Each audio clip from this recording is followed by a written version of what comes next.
In the shadow of war, when humanity's darkest crimes were revealed, the world asked, how could science be twisted into suffering? The answer became a code written not just in law, but in blood. The Nuremberg Code.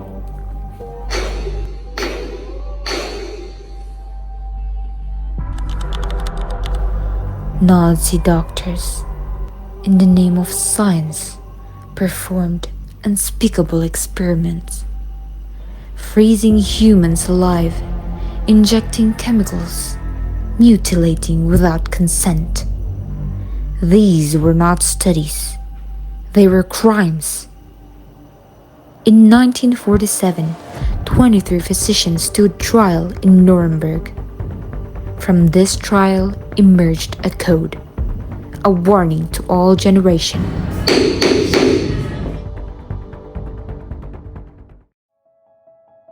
The Nuremberg Code declared that no experiment should be done without voluntary consent, that the benefits must outweigh the risk, that suffering must never be inflicted without reason.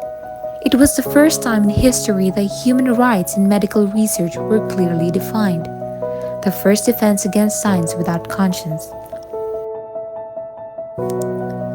Voluntary consent. Participants must have the capacity to give consent. They must know the nature, time frame, and purpose of the experiment. Trial is for the good of society. The results of the trial should be for the benefit of society and not be unnecessary or random.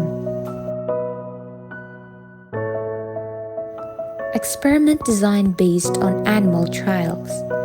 Results of animal experiments and knowledge of the disease history should justify the execution of the trial. Trial avoids unnecessary injury.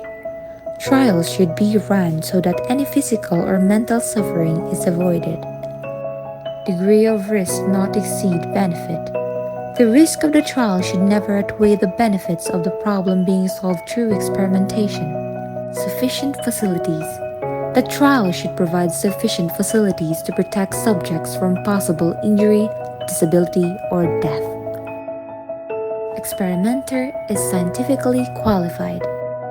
The trial requires a person who is scientifically qualified to run the trial. They should hold the highest degree of skill and care.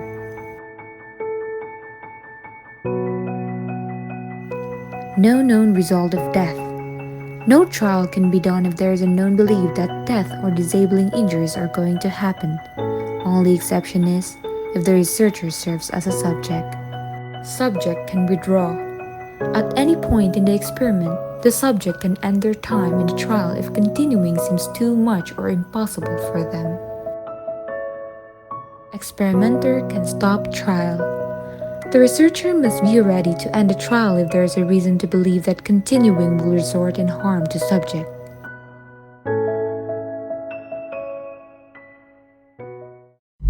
But history repeats when we forget.